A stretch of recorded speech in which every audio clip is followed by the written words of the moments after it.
You're listening to the Coop Homeschool Podcast. This is your podcast for community, humility, and joyful fun in homeschooling. I'm Mandy. I'm Jessica. And this is The Coop. Today we're talking about common reading challenges.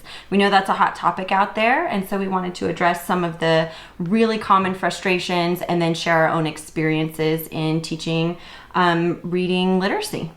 Yeah, I mean, there's a lot of discussion about it on the Facebook groups, for sure. Yes, very loud out there. So we just thought we'd take some of those really common challenges and talk through them. Yeah, that sounds fun. All right, so we're going to get right to our scoops, and Mandy's got a great one to start Yeah, I with. do. So the American Girl catalog came today. We subscribe because we're avid fans. We have 8 or 9 American Girls in our house. And they announced the new American Girl doll, Girl of the Year, Courtney. But she's from the 80s. Pretty epic. Yeah, so she's wearing lip smacker around her neck. She's got the jean skirt, the cardigan, the scrunchie. And then you gotta see this one. So if you're watching the YouTube, you will see this. If you are not watching the YouTube and just listening, she is wearing Care Bears pajamas. It's one of the long sleeve night shirts. Nightgowns is what we used to call them. The Care Bears nightgown. Yeah, did you do the Care Bear stare? Oh, yeah. So, yeah, and then it has even a little Care Bear. And they have a boom box, and it's just super cute. And like the fold over jeans and the 80s lunchbox that's like tack Back to the Future outfit. Oh, totally Back to the Future. So, yeah, that just, actually, this should have been in my joy. Yes. This totally brought me joy today. I was just like, give me that. I want this. Anyway, so that's my scoop. Nice. My scoop is that at my house, football is back. Oh, yeah. Yep. And so it's been really fun to watch my little guy, who's 2.5, be super excited about football. Ooh, how fun. Yep. So now Sundays, Mondays, and Thursdays, and sometimes the days in between to catch up on games that we did not see live, are now all about football. Wow. Well, it's playoffs for baseball right now. Right. I heard. Yeah. So that's why football's not as prominent in our house right now, but it will be. Yes. It will be. Yeah. Because your spouse also does college. Yeah. He's a big college football fan as well. Yeah, totally. Yeah. So mine's all NFL, and so that's been very interesting. And watching my son run around, his new favorite thing is to do his quarterback pose. He touches the ground, and that's so cute. That should be your joy. Yeah, well, that's so cute. It's kind of my scoop because that's taken over my life. Yeah. Are they all wearing masks while they play football? No, not the players. Yeah. But on the sidelines they are. They are. Yeah. So I was making the observation to my husband that I think some of the coaches actually like it because normally they're busy covering their mouths with their clipboards while they're talking into their headset or yelling at people, so that nobody's reading their lips. Yeah. So now it's just a new trend. Do they have the themed sport? It just depends on who you're looking at. Some of them have their team gear. Some of them have their, surgeon's masks. And just depends. Some of them have the cowls, or whatever. The surgeon masks. Yeah. You see the variety there for sure, but it's really hard to get used to watching the announcers talk with their masks on, when they're talking to people. Because you can't tell who's talking. Oh, that's funny. I would think they'd be muffled a little bit. They are. Oh. Yeah, and then you can't tell who's talking, and so I'm like, wait, who's saying that? It's so funny. But that's just Let's move on. Yes. Yeah, let's get into reading. Okay. So I wanted to start by just saying that, everything that we're sharing is just kind of the lens of our own experience. I think we are both real natural researchers, and so we did a lot of the research to find our own comfort zone and convictions when it comes to reading. So that was something I just wanted to share right out the gate, was just that, a lot of this is our own experience, but we wanted to share the research that we've done with you to help, you said this best, release you from pressure of convention. So, there's lots of ways that things can be different, and that doesn't make them good, bad, or otherwise. But it's just nice to hear from other people's perspective and to not feel so much pressure and anxiety about things. That sounds good. Yeah. We have a whole episode about overwhelm. Oh, yeah. So if you do need an episode about overwhelm, go check out episode 1 of our podcast. Of just being overwhelmed and homeschooling in general. Yes, and you about touch on all things. reading. I do, yeah. But I just touch on just getting started and all that. Yeah. Yeah. That's But a good this one's going to be specifically reading challenges that we've been hearing about and that we wanted to tackle and address. So one of the big questions that we've seen on Facebook, whether it's from our friends or from other people in our Facebook groups, was, my 4-year-old won't sit still for 30 minutes to practice letters or sight words. And, that could be interchanged with 7-year-old or whatever, And one of my first reactions is always, that's okay. Yeah. That's normal. It's normal that kids don't necessarily want to sit there and receive formal instruction sometimes. Right. And so then what does that tell us when our kids are feeling reluctant to something or even sometimes, downright opposed to it? Right. What does that tell us? That tells us that there's something going on. Mm-hmm. Sometimes it's just being defiant. Sure. But then I think there's a lot of other things that play into it. And so my question would be, why are you forcing it? Why are you forcing reading right now or these 30-minute lessons? What is so important to you that you're doing it this way? And then a lot of people, they go, well, there's lots of information about early literacy. And so then that usually leads me to say, well, let's talk about early literacy then. Right. Because there are lots of things out there to support that early literacy can be great. But there's lots that also say early literacy does not have a track record for proven success later in life. It all normalizes at some point. Right. I mean, when you go into a job interview, they're not going to say, what year did you learn to read? Or what year were you potty trained? Or what year did you ride a bike? Right. And so, but when you're in it and you have a 4-year-old and you are seeing other people and their kids know sight words and they can read books and, oh, this 4-year-old's reading a chapter book. You feel that. You feel like, oh, well, my kid's not. I got to get down to business. Right. Exactly. So there's a lot of pressure to achieve early reading. So the research suggests that early literacy is not indicative of future academic success.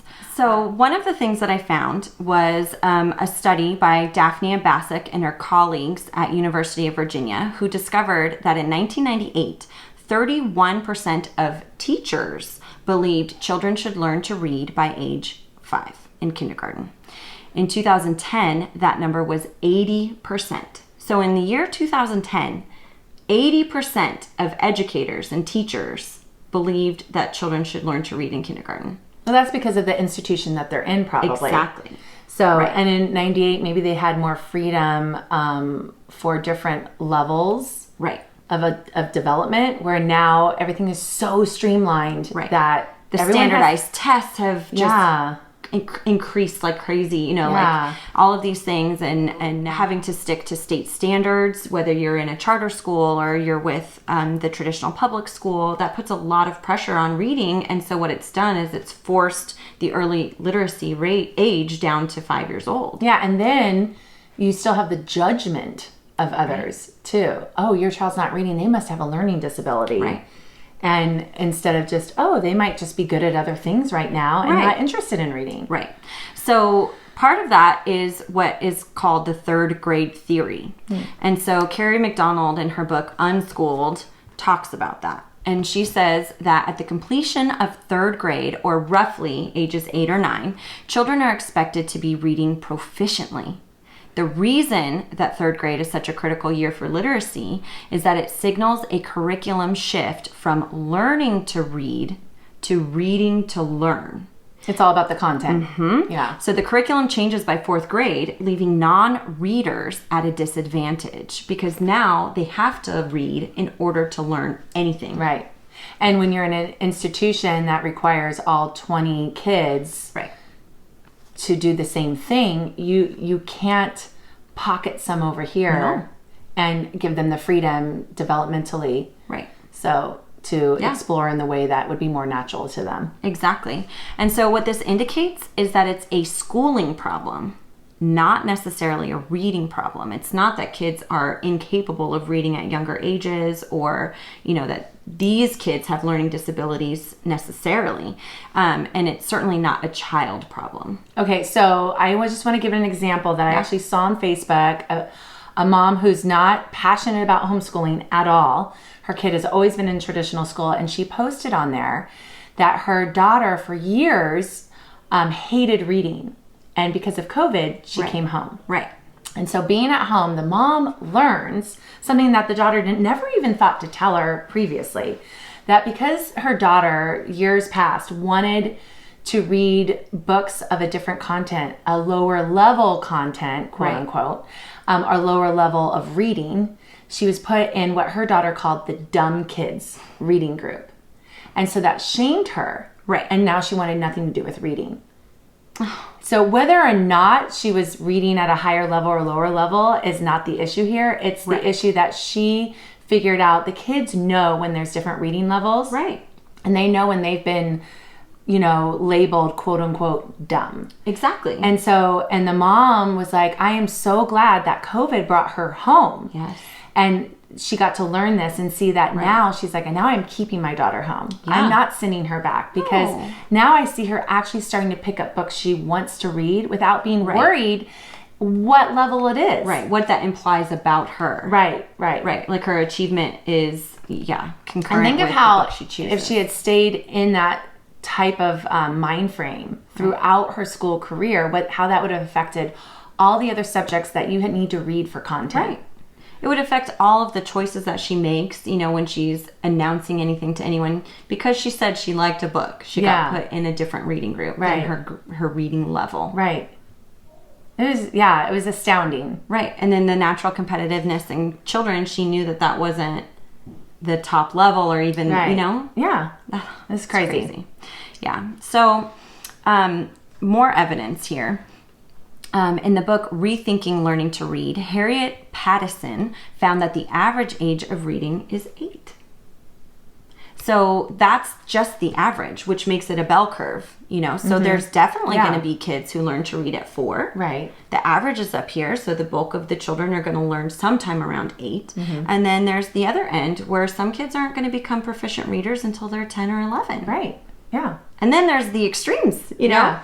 And then, so with that in mind, as you mentioned earlier, that can release you. Like if your kid does not know how to read at age 4, 5, 6, or 7, it doesn't mean they're never going to learn to read. It doesn't even mean that they won't be really good at reading. It's just not their time. Right. Most of the time. Right. And so this next bit of research is definitely more geared towards reading instruction and more the school model. But education professor Nancy Carlson Page warns of the hazards of early reading instruction in her report, Reading in Kindergarten, Little to Gain and Much to Lose. When children have educational experiences that are not geared to their developmental level or in tune with their learning needs and cultures, it can cause them great harm, including feelings of inadequacy, anxiety, and confusion. Yeah, so in talking about inadequacy, right? I mean, even just something with drawing. I'm going to give an example of my youngest. When she was like age 4 and 5, we would go to Disneyland Animation Studios. They do a lesson about, and you can do a how to draw whoever it is, Donald Duck. And this one particular one was Olaf. And so you sit there and you follow the artist, and none of ours look like the artist except maybe my dad's. Right. He's like really good at all things like that. And I go to take a picture of my kids and my dad, and my youngest, she has crumpled hers up and looks down. And I was like, no, open it back up. She opens it back up, but her face is just in tears looking down. And she feels inadequate in that. Now, can you imagine if I then tried to do that every day? Right. Now I know, okay, I'm not going to have her do that. Right. She wasn't ready for that. Yeah, but my other kids don't care. Right. So, did I just spit on you? No. Where's my mask? So the other kids don't experience that. They love it. Right. So we can go over and over and over again. So, But if she was in a different kind of setting, I would have to continue to have her do that lesson because, but she has that personality where inadequacy comes very quick for her, apparently. So, because she's a perfectionist. Exactly. About that. So Nancy Carlson Page is an advocate of developmentally age-appropriate reading instruction. So that is at odds with the standard approach to reading instruction at the public schools. So if people want to formally instruct their kids, then here's an alternative method. Absolutely. Instruct them in reading, find those great, wonderful curriculums that you love, but just remember that developmentally it should be age appropriate. And what's age appropriate for one child might be different than another child. Yeah, we might want to just call it your Exactly. unique child appropriate. Right. I think that's the best part about homeschooling is that's what we would label it. You know, you find the best fit for your child. So child number 1 might do this at 5 years old and child number 2 might not do it until they're 8. Right. And that's okay. We can't go around buying a different curriculum, at least for me, for each child. Like, so I need to make the one that I bought work. Right. But I can wait. Right. I can come at it through another way. I can, the other day I tried 5 words with her because that's what the other kids did. Right. She's in tears by the end. And I was like, oh, all right. I thought she already could read cat and Right. and. So I thought those were easy words for her. So then the next time it was 2 words and fine. She was fine. So then I was like, okay, 2 words. 2's our limit right now. Yeah. So that's fine. We'll do 2 words whenever we feel like sitting down to do it. Right. So, you can adjust your curriculum Exactly. in that way. Right. If you're, and I don't even see myself being stuck with my curriculum because I love it. Right. And I believe in it, but I can adjust it. Right. And that's a little bit different than what I did because my firstborn, we started a curriculum in TK and it was not good. She did not want to sound out words. She did not want to look at sight words. She did not care about letter sounds. And I was like, what's happening? Like, I thought this is what we're supposed to do. And then I took a deep breath. I did my research and I was like, okay, well then maybe I find a different curriculum. Maybe this curriculum just isn't the right one.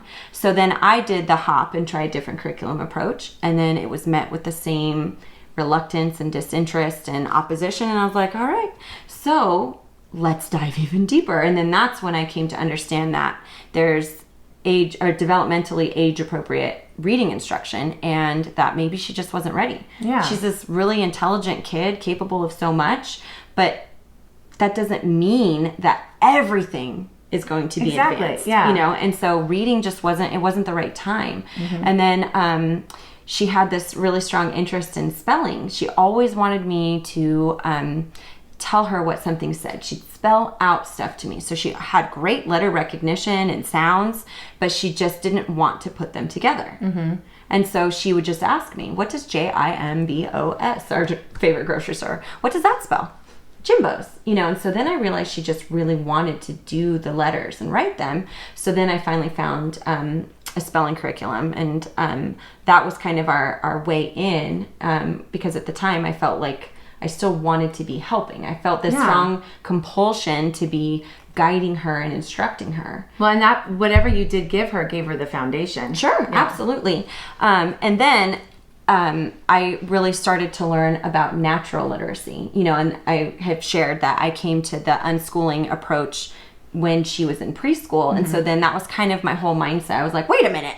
I kind of like this stuff. And, you know, when you hear that kids could spontaneously read, it's so shocking at first. You know, I think my traditionally schooled brain is like, no, they can't.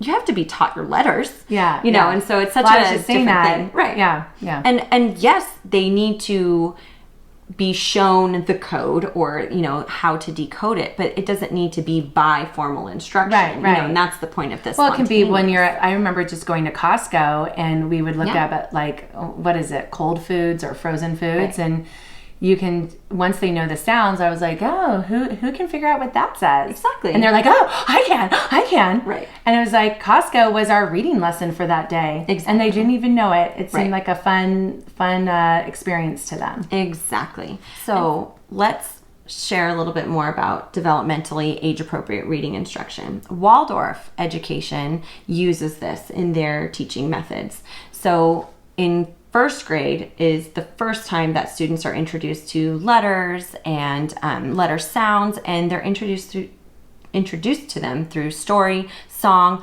movement, play, artwork. They're not sitting there reading flashcards or tracing papers. They're doing it through interactive activities as a group. In first grade, too. Not preschool, but all the way in first grade, where the average age is 6 and 7. And then formal reading instruction begins in second grade when students are 7 or 8 years old. So they have already chosen to model it based on the average reading age of 8 years old. In 2012, an academic study collected data of children in New Zealand. One group attended conventional state schools beginning formal reading instruction at age 5. The second attended Waldorf schools where formal instruction began at age 7. Researchers controlled for variables including children's existing vocabulary skills, socioeconomic status, the literacy environment of the children's home, and more, which is crazy. Yeah, I don't know how you would control for all that. I don't know, but it's amazing. So I can cite that source for you. Amazing scientists. Exactly. So they were able to control for all of those factors. And they found that the early reading group showed higher initial reading skills than the later reading group, but this reading differential was gone by age 11. In fact, the researchers found the later reading group actually had higher reading comprehension skills at the end of their primary school education than the early reading group. Yeah, I wonder if it's because all that pre-reading activities that they're probably doing. Right. I'm just guessing. Yeah. The pre-reading that they're doing, they're probably getting more read-alouds. Right. Hearing bigger words versus just being given a book saying, okay, now read. Exactly. They're getting more interaction. Right. And so it makes me wonder if that played a big part in. Right. They're more immersed in literacy versus being instructed. Yeah.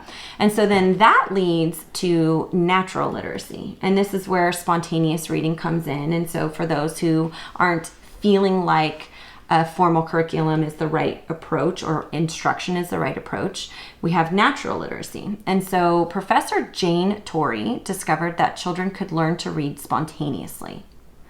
Dr. Torrey states, reading is learned, not taught. This one was profound for me when I read this. Not taught? Yeah. The key for learning to read may be the child's asking the right questions of his environment. The finding, makes one think, right? The findings on the history of early readers might be summarized by saying that they were not taught to read. They just learned in an environment that contained enough stimulation and material. And so that goes back to the same idea. At 5 years old, being surrounded by certain things might be enough for one kid, but another kid with those same things, it's not stimulating. It's not enough for them to want to go and explore the world around them. Right. And so it's just saying that, yes, sure, early readers, they might have been stimulated by the right fit of it. I'm just going to do an analogy to sports. So in baseball, my husband, time and time again, since he's been a Little League coach season after season after season, he would say, just because a kid is really good at baseball at age 5, 6, and 7, it doesn't translate over. Yeah. It's a totally, it might. Sure. But that's not an indicator, like a key indicator. It could be that someone blooms once they even hit puberty. Right. So I just thought that was really interesting. Like, just because that person always hits the ball when they're 6 doesn't mean they're always going to hit the ball when they're 9. Exactly. So, sports are what I understand. Probably more than academics. Give me that sports analogy. Yeah. And so ultimately, my daughter, while we did incorporate some of the spelling, we'd spend maybe 10 minutes, 3 days a week doing a few spelling words at a time from the age she was 5. I don't think we got done with our primer until she was probably in first grade, so we took our time going through it as it felt natural to her. And we entered first grade at a pre-reading level. And, I had already taken away all of that, stress and anxiety of being concerned about when she read. You were released. Yes, I was released from it. I felt convicted that she would read when she was ready because she was smart. I knew she got it. Yeah. You know, it wasn't that she wasn't capable of the work or the material. She just needed to do it in her own time. And I don't really know how else to describe that, but I feel like you know it when you see it. Yeah. And that was it for her. You know, it wasn't just her being obstinate about not doing it the way I had been asking her to at 5 years old. It was just she didn't see it the right way yet. Yeah. She hadn't come to it yet. Yeah, her brain had to change in a way that could... Yeah. She had to want to do it. Right. Yeah. And so it was, I mean, you know, Jake and I, my husband, Jake and I will sometimes talk about, like, how did she learn to read? Like, how did she go from not reading to reading? And, you know, I'm always sitting there going, well, we worked on spelling words sometimes. But see, that's how I feel like with my curriculum as well. And maybe it's just the phonic way. Right. Because I remember I would do 5 words a day with my eldest.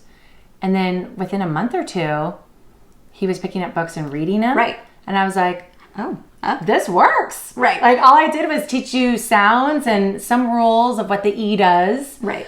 And like 5-10 minutes a day doing some words, and it's handled. The magic of spontaneous reading is just, it's incredible to watch, because she went from pre-reading in first grade to all of a sudden reading, like third grade level by the end of the year.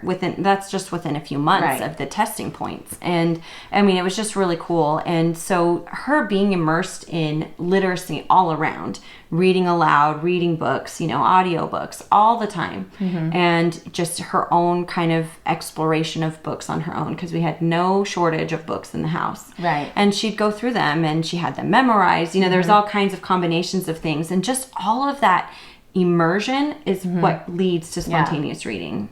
And I think you do still have to look at, like, the multiple intelligences as well. And if they're not a linguistic, if they don't have that, then there might be more that you have to do. I don't know. And there might be more research you need to do. But my son, he's more of a math-minded person. Right. He's never really interested in reading, just barely here and there. And literally, it just happened. And all of a sudden, he was reading. I was like, I didn't do anything. Right. I mean, I did, but I didn't feel like it was the effort that I'm hearing everybody else do. But with him, I waited till he was 6. Right. Or 7? No, 6. To even begin to do that. instruction. Yeah. So, to do wild. words. To do the words, It's wild. So, let's suppose that unschooling and natural literacy on its own is not your thing, right? And that maybe you're concerned because you still really value formal reading instruction. And that's great. Well, and I do too. Absolutely. I think that there can absolutely be a blend of the two. It's not always one or the other. Right. It's a matter of what we've already said, the observing your child, trial and error, and just being willing to change and compromise. Right. Yeah. And so if you do prefer formal reading instruction, I would highly suggest really doing your research about developmentally age-appropriate instruction, so that you can really take away some of that anxiety about achievement. It doesn't need to be accomplished at any given time necessarily. So that would be my one big suggestion, if I had one, is just make it age appropriate. If your child's not ready yet, don't think of it as something they are incapable of doing. Right. Just think of it as something they aren't ready for right now. Right. And there's probably other things you're working on that they're excelling at. Yes. So lean into that. Exactly. Yeah. So if you want formal instruction, but your child isn't wanting to sit there and do that for 30 minutes, what do you do? Are there better ways to teach reading concepts? You know, like we already discussed, giving up curriculums and trying different ones and finding the one that fits. But we have talked about sight words, and I know you have some stuff to share about sight words. Yeah, well, so what I have read in the research and what I've learned at my trainings for teaching my own phonics, not my own phonics. Right. But the curriculum that I use, that is phonics, is that sight words is just memorizing. Mm-hmm. It's not actually reading. And how great that you're developing a memorization skill. Sure. That's its own thing. Yeah. So, but that's not reading. Right. And then, going along with sight words is like cueing, like showing a picture and the word. So now they're memorizing the word based upon the picture they see. Right. And that's not reading either. It's still a neat thing. My kids memorized all of Elephant and Piggy books and felt success and felt good as they went through. that's because we read it a lot to them and they had it memorized, and that's totally fine. Yep. You know, like that wasn't part of their schooling when I would do that. So sight words has been now shown time and time again over, like, I think it's at least a decade of research now, that sight words is not reading, and kids are not excelling at reading. It's actually hindering them. Right, because you're spending so much time on that. Yeah. So, and not that I've looked at the entire gamut of research, right? But there's a lot to be said about phonics. Sure. Yeah. So, and you kind of miss a lot of phonics when you do sight words. It's kind of like a shortcut. Right. So, yeah. And so phonics has definitely been a mainstay in reading education and instruction for decades. Probably centuries, actually. Right. Yeah. So, and here's what's interesting for those who aren't in the educational world. When I was first teaching in a traditional school environment, and I was teaching English. Right. And I remember talking, I'm going to have my kids diagram sentences. And I was talking with a seasoned teacher. I'm 22. And I've just gone to a conference, and I'm so excited to teach diagramming because I'm math-minded. It works with my math mind. Right. And I still have my kids do that now. But I'm telling the seasoned teacher, and she goes, "Oh, okay, so that's the way the pendulum's swinging now." And I was like, "Oh," not condescending at all. Yeah. Even though I was getting a master's of education, right? I had gone to conferences. I am teaching English, right? I did not realize there was a pendulum, right? And so, and that's something for people to know, that the pendulum is swinging based upon politics, based upon testing. Yep. And so it's really important to get out there. And that's why you've been saying, Jessie, like, do your own research. Right. Like, find your conviction. Just know from us talking that, wow, there's a gamut. Like for phonics, I was looking up, there's like 4 or 5 ways you can teach phonics. Exactly.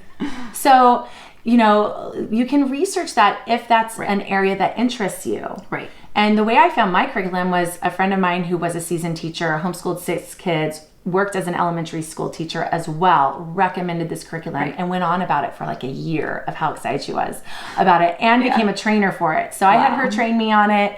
And because I saw how excited she was about it, how it revolutionized her traditional school. They had to change how they did everything because of it. And so I was like, sold. Right. Done. So I didn't have to do as much research, but if your child is struggling, or if you're frustrated, or your kid really wants to learn but can't learn, or your kid doesn't want to learn, but you know there's something out there, they might just do the work. Right. Ask. Yeah. Ask around. Ask Facebook groups. Right. We talk about that all the time. Yeah. Ask other homeschool moms. You're going to find one who's gone through something very similar to you. Yeah. That's why we're sharing our stories, because maybe something that we're saying resonates with you. Yeah. And maybe not. Yeah. And we don't know what we don't know. Exactly. So yeah, just that's also why I love listening to podcasts in general, because I'm about homeschooling and things, because I'm hearing things that I didn't even know that I could know about. Right. Something we have said before is we like to live in our own echo chambers. Yeah. So we like researching things that reaffirm what we already believe and what we already know or what we want. And so then it's hard sometimes to listen to other things, but it really is so important, because your kids aren't you. Right. Yeah. Definitely. They're just not. And so, you know, I think that's been one of the biggest revelations of being a parent, is just that I have no ability to predict everything that my kids are going to need or do or want, you know, or the ways that they're going to learn things. Yeah. That's beyond my control. Totally. You know, I can't control it. And I do believe that education should be customized. Yeah. And because of that, I need to be observant enough to be able to see what isn't working. Right. I shouldn't be so stuck on what I think is right. Right. When it's not working. Yeah. So that's the thing. And then it's funny because we both naturally went the spelling route when it came to reading. Yeah. And that was before we were really close enough friends to even be discussing we curriculum. wouldn't have even influenced each other. No, not at all. And so I didn't have as much thought into mine. I had just known that I had given up on reading curriculums and decided to try just spelling. Yeah. And the spelling you see went naturally with the math curriculum I had been totally, you know, had people rave about to me. So I was like, oh, well, that's easy. Same publisher. Yeah. but it's worked for us. Once you trust a publisher too, then it's easier to find the other subjects as well. And that can be a tool for people as well. Like if you really like something that they're doing, and that's how I found our Latin, because I really liked well-ordered language. I saw that they offered Latin. And I was like, oh, good. So I'll do well-ordered language first. That will prep us to be able to do Latin. Yep. So, and the Latin's really fun. That's awesome. It's got songs and everything too, just like the well-ordered language. Imagine that. Yeah. So make it fun, and they will learn. Yeah. So, we talked about having them sound it out. So, and we were just saying the Waldorf style. Yeah. Make it fun. Yeah. You know, Sophia was singing the alphabet song using the letter sounds. Oh, fun. When she was 3 as part of our music program. So it wasn't even something I sought out, but we were singing a, b, k, d, f, g.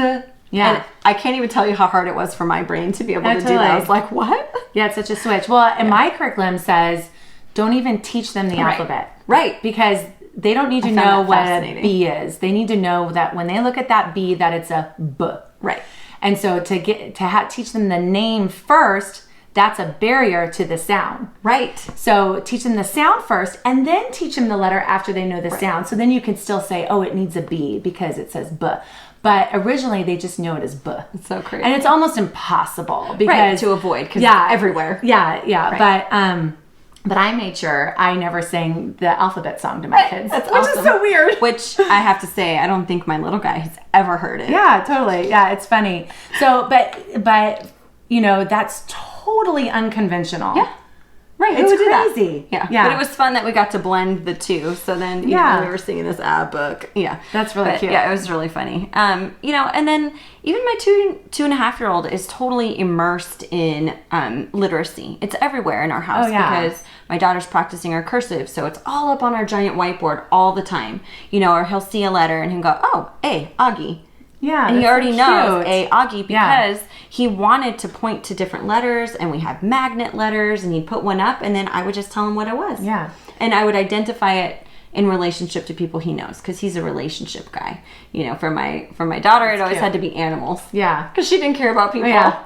Don't tell her that that's so-and-so's name. Tell her that's C for cat, you know, or whatever it was. And, you know, but he wants people. And so he can identify a letter, whether it's in the middle of a word, on a street sign, and he'll say, you know, D, dada.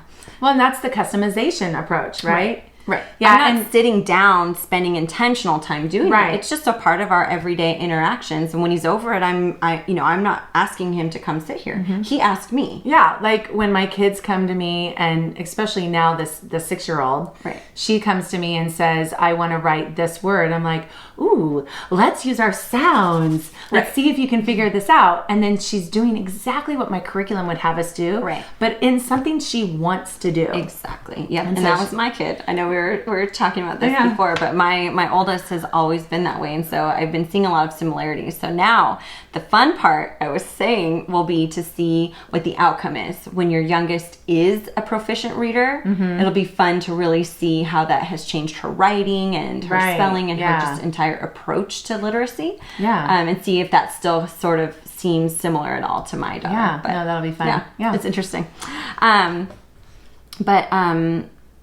Use sensory ideas for exploring letters and literacy. Oh, well, I mean, the sensory bins, like we used to even put paint. This was from Homegrown Preschool, I think.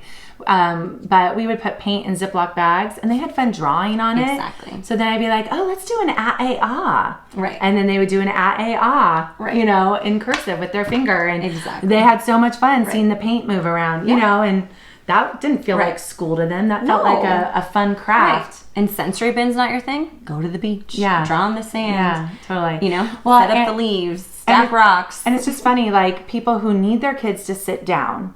Right. When do they sit down? When they eat.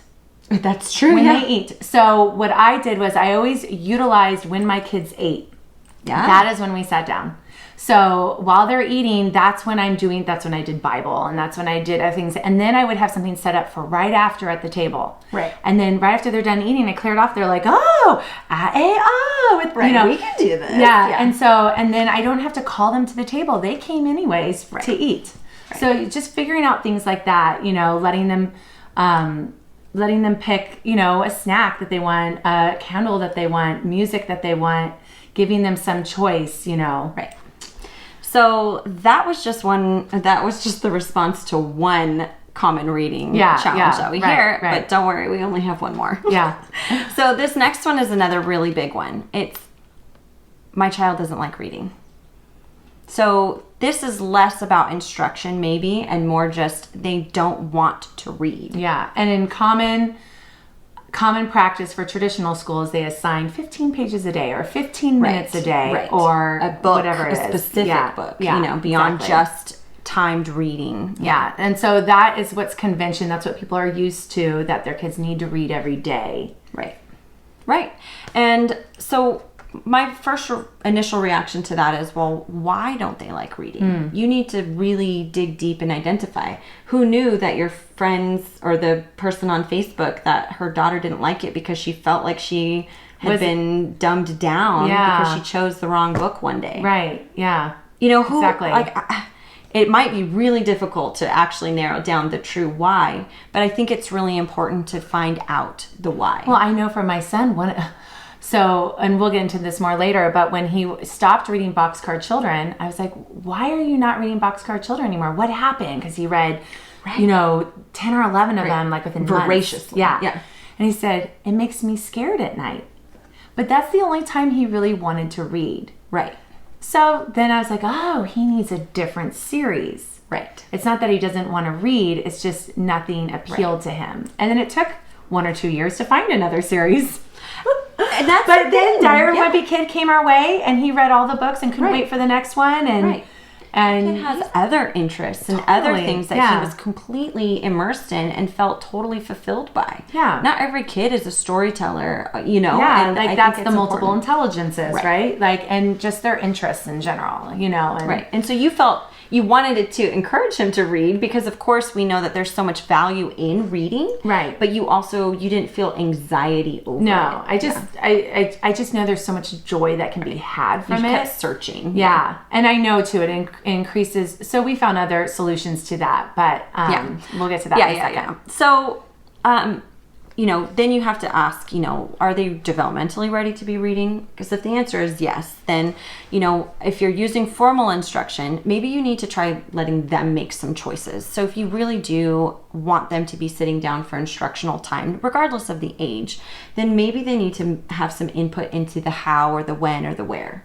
I know you had some different ideas for this. I mean, there's food, of course. Food, and I actually mentioned it earlier, just out of place. But candles, music, right? And hey, why don't we go down to the swings at our tree settings? And so change the setting and just give them a little bit of choice in that way too. And then whatever subject it is, actually, it doesn't have to be for reading, but just give them some freedom, some liberty. Right. And then to continue with that, if you're assigning reading, don't. Yeah. If you want to encourage them to read, let them choose the reading. Yeah. So utilize that library. If you don't have a big home library, utilize the public library. I mean, think of it for ourselves. When we were in college, I was assigned some really amazing books to read. But because I was assigned them, it was work. Yes. But if I had been told, go find 5, I took a class about Jews in the Third Reich. Right. Super interesting topic. Yep. Yeah. So, but, and he assigned really good books. But sure. If I had been told, go find 5 books you really want to read about this. Right. I could have done The Hiding Place. Exactly. I could have done books that I'm still wanting to read now, right? And been even more intrigued, and the learning would have impacted me more, because I got to pursue something I wanted to read versus being assigned. Yes, I remember reading Death of a Salesman in college literature. Yeah, it was rough. Yeah, I mean, part of me is glad that I did, but now even in my mind, I'm like, what was that one again? Well, I've heard suggestions that you can also say to your kid, like, you have 20 books there for them to choose from, and they need to choose 5, or they need to choose 8, or however many, depending on their level and age, that they need to read this year. They can read it whenever they want, how fast they want, how slow they want, and all in 1 month or throughout the year. But you just say you need to choose from this list, because that's a good list to choose from. And that's kind of what I do with my daughter. So I have really stepped up our game with the young readers, like classic type books, so I can't name them all off the top of my head. Bridge to Terabithia, like those types of books, because she's in 3rd grade. And so I have a whole bunch of them on our bookshelf, but I'm not going to assign them, but they're always there. And then some of them are now incorporated into our Coop groups or our book club for this school year. Yeah, our monthly. And so that's helpful, so now we'll read them as part of that. And then she and I did discuss, when she's between series, I do want her to choose one from the shelf. Oh, cool. And so she'll get to choose one from the shelf. But this girl, in the course of 3 weeks, is on book 12 of Wings of Fire, a book about dragons. Oh, okay. So she's reading. Like insane reading, and then when she was on the wait list for that, she was rereading Little Women, and I was like, really? But that's the joy of not having anything that's overly assigned, is that she can cross genres, and she can mix different books. She can try one and put it down and try a different one. She has the freedom to find stuff that she feels really passionate about, and then she's willing to try other books. Right. She doesn't feel closed off to trying them because it's been bust after bust. She reads a great series and is on a high from reading, and so she's willing to try something else. She now knows that she can't judge a book by its title or its cover. She knows that she has to pick it up and check it out. And I love that. Yeah, me too. Yeah, right? Me too. So, in your house or from the library, keep chapter books, even if you think that they're too young for chapter books. Find something that inspires them. Keep the picture books around. If you think that your child is too old for picture books, they're probably not. Well, and like for us to assign reading, we do it as a read aloud. Right. And since the spouse does it, they're super intrigued, and he picks special books he's vetted and is excited about. And so that's special time. Right. And he does it by the pond, and he'll do it, he was out there when I pulled in. He was out there reading to them. Oh, he was? Yeah.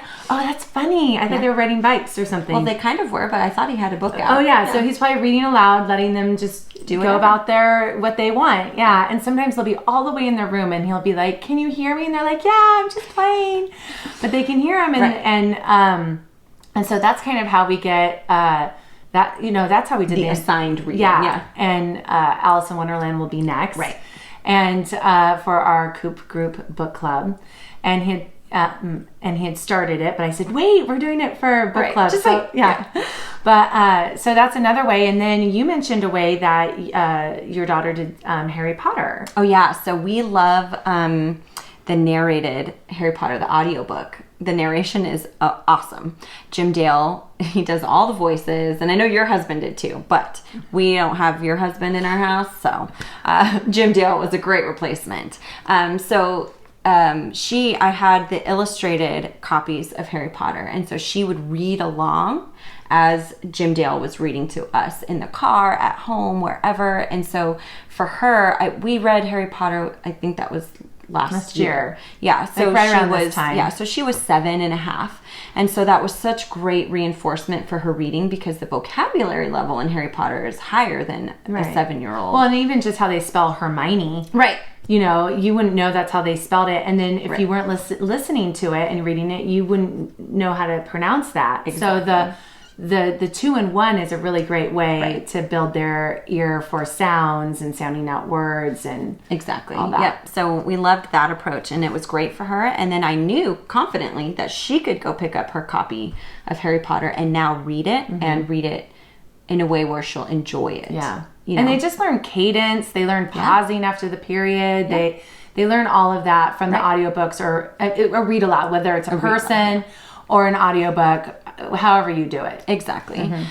We were talking about comic books, graphic novels, joke books. Don't discount those. Oh, totally. If they're interested in them and they want to read them, go for it. Yeah. And then I even threw reference books in there, because once upon a time my child was a dinosaur child, and so she loved these big giant reference books about dinosaurs, and she would just make up her own facts. Yeah. But the fact that she was looking and knew that this category, said something specific. She was just being able to kind of diagram these things. Well, yeah, my 6-year-old was looking at our animals book in her bed and comes and brings the owl. It's late at night, and she brings me the owl page and look at the owls, and I was like, oh yeah, and she doesn't even know how to read, but she's in the reference books and enjoying that, and that's all part of the pre-reading experience, the literacy experience. Yep. Absolutely. So we mentioned read alouds, but we really can't stress enough the benefit of read alouds. So John Holt gives this advice in How Children Learn. He says, since we will probably be asked to read aloud any book that we get for a child, we would do well to make sure that we like them. In 1983, he added this to the text. I mean, like them enough so that we will be glad to read them, not once or twice, but many times. And I have to say that is 100% true. Oh yeah, totally. My 2.5-year-old will ask me to read a book on loop. Yeah. And so I tell him I will read it 3 times. And that's my max. Yeah. Before I'm we like, all no. have our limits. Right, that's my limit. And so I can only read Fox and Socks 3 times. Oh my word. And then I'm like, please pick a different book. And then, inevitably he'll pick another tongue twister. And I'm like, we had like Go Car Go. Right. And then like, yeah. 1 fish, 2 fish. Yeah. But they're fun and they're magical. Oh, And I'm Fox happy Socks to do is it. fun. It's like it left is fun. foot, It's right short. foot. Yeah. It's short. And so John Holt also cautions this. If parents read aloud to children only so that children will learn to read, the whole thing will be spoiled. The only good reason for reading aloud is the joy of sharing with children a story you love. Mm-hmm. So I think you have to set your intention. Mm-hmm. You want to read aloud to them because you want them to love reading, not because you want them to read. Right. I think that's a good distinction. Yeah. And don't bring books into your home, even if they're gifted to you or handed down to you. Right. That you do not want to read over and over again. Like the cat went down the hill and saw water. Do you want to read that out loud? Is that fun to read over and over again? No. So books should bring you joy, bring your child joy. Right. And I get excited to read The Day the Crayons Quit. Right. Crayons Quit. The Day the Crayons Quit. Yeah. I get excited to read that over and over again. It's fun. My new favorite is one that Sophia had picked from the library when she was 5, but I had remembered it because I loved it, and then I intentionally got it for Augie, and it's Skippy John Jones. Oh, Skippy John Jones. Oh my word. So I love doing the Spanish accent in a muy soft voice. And I'll say all the things. And it's my favorite. Yeah, and they sell those in packets at Costco. Yeah.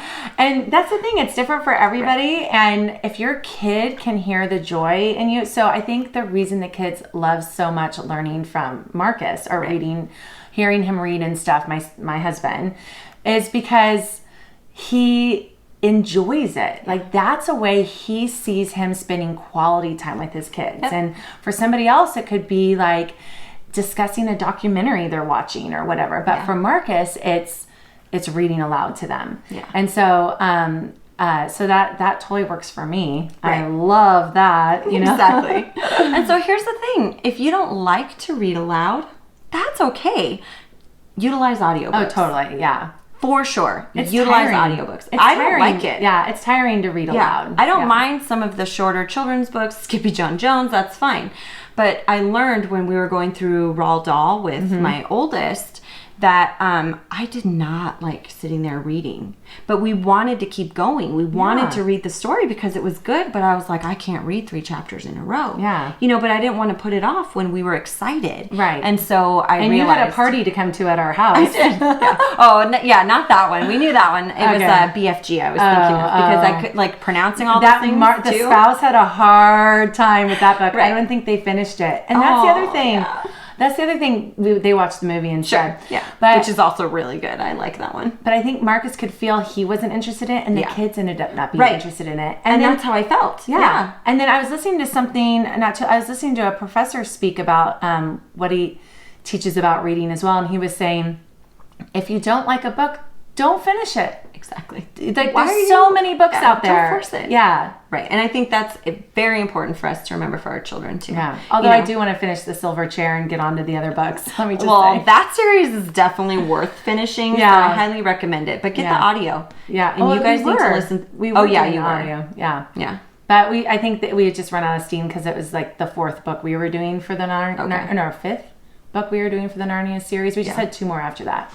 Yeah, but that one wasn't my favorite. Yeah. Some people love that particular book, but that one wasn't my favorite, actually. But anyway, so utilize audiobooks. You can get an Audible account. That's fine. But the library is such a great resource because especially with COVID right now, you can check things out from your phone. Oh yeah, we were spending so much money on Audible, like all the Little House on the Prairie books and stuff. Right. But then when you told us about the library that you can check them out, that's how we do all the audiobooks. Right. No late fees. They just take it away. They remove it from your device. And so there's no late fees. You can decide if you want it for 7 days or 21 days. You get on wait lists if they don't have that book. It's incredible. Yeah. And here's the thing. We we hooked it up to our car. Yep.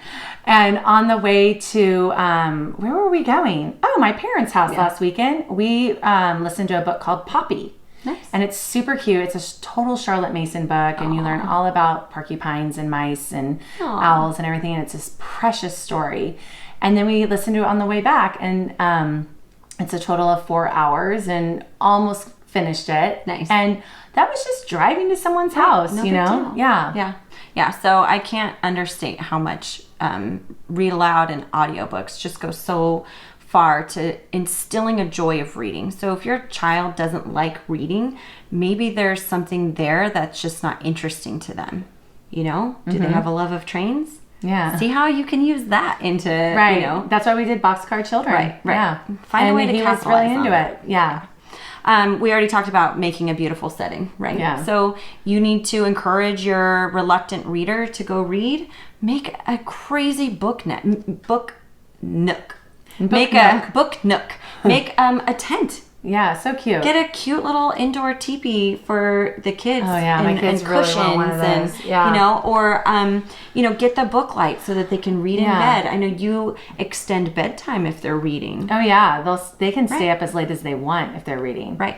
Yeah, I did have to limit mine after my daughter did that, and I checked on her at 11:30. Okay, and yeah, she was mine still won't up. do that long. So- Yeah, but my That daughter backfired. probably put herself to bed at least by 10 Right. at the latest. Yeah. But we used to tell her, you can read as late as you want. Yeah. If you're reading, you can stay up late. Yeah. Thinking, of course, she'll pass out by Totally. 10. I mean, reading puts me to sleep within 5 minutes. I know. No, not her. And I'm talking like reading with the flashlight reading, sometimes the audio, and sometimes she'll put herself to sleep. But usually I have to set a timer and go down there and tell her, okay, now you do have to go to sleep. But, that was just, it's really neat to see that happen, and so encourage your kids. Find a way to make it a novelty to read and see if that doesn't inspire them. Yeah. And then if they still don't like reading, that's okay.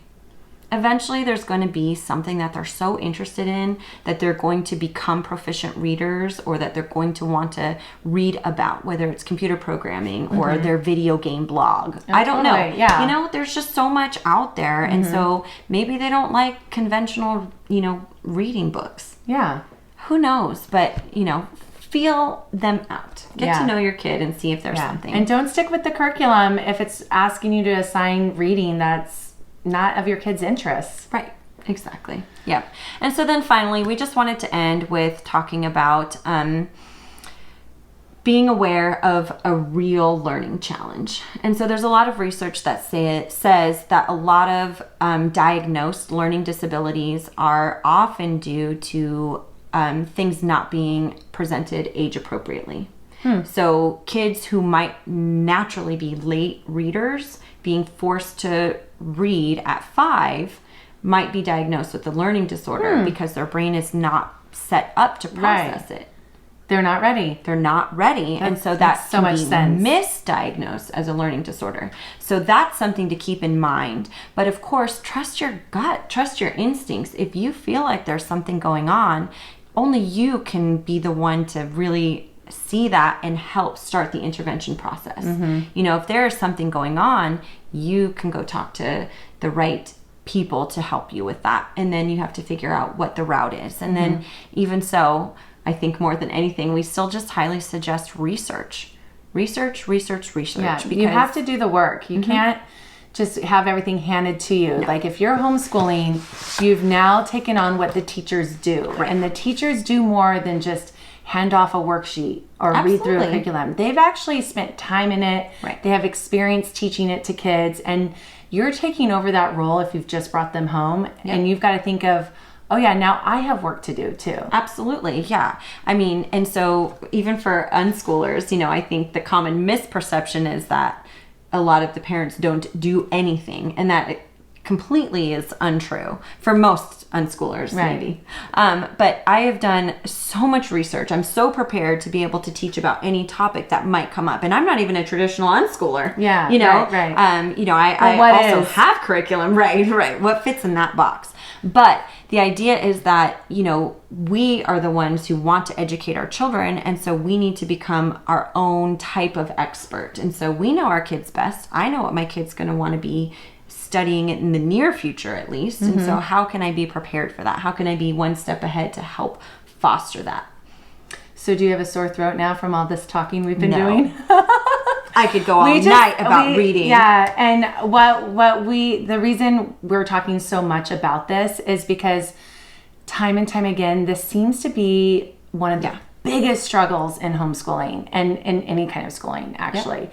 And so it deserves a lot of attention and it deserves a lot of discussion, and you deserve to be released from the pressure. And so that was a big part of our mission in talking about this, is to release all of us from the confines of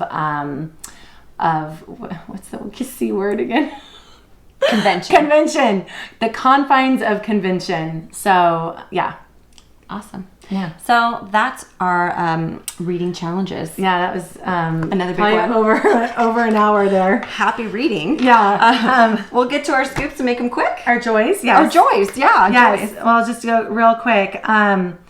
So my 6-year-old turned 6, and it brought me joy that we all went to my parents' house and we all dressed. My mom wanted to do a Harry Potter theme because she knew. Well, my daughter wanted it too, but she knew my daughter would love that. So she bought costumes. We all dressed up in costume. We had a Harry Potter day with my parents, with my sister and my nephew, and it was just that brought me joy. It's always fun to share a theme day or a costume party, and to do it in honor of my daughter was really brought me joy. Really sweet. I know, because normally you're the one who organizes. Yeah, so it's just nice to come, and she had bought all the stuff for the goodie bags and bought the plates and the napkins, and that's where you get it from. Yeah. Oh yeah, definitely. Yeah. So my joy was actually a reading related one. My little guy, August, he's 2.5, and I caught him today on the couch all by himself. I was in a different room preparing for this, and I heard him reading.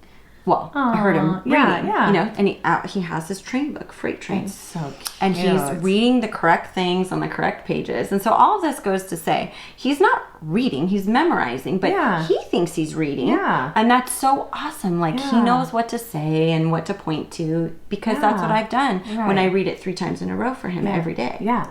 Well, that's all the pre-reading. Right. The pre-reading exercises, Again, more than anything in the world, I just love that he has a joy to want to read. Yeah. And I don't know what that'll look like in a few years. Right. But right now, he wants to sit on the couch and read. He sees his sister reading all the time. He sees me in and out of books and reading. And so I just love that. It's a lot of times the subsequent children, they just know this is status quo. Right. This is the way we're going. Yeah. So he was reading his books today. Yeah. Well, what a great way to end our reading discussion. Exactly. So that's it. All right. Happy reading.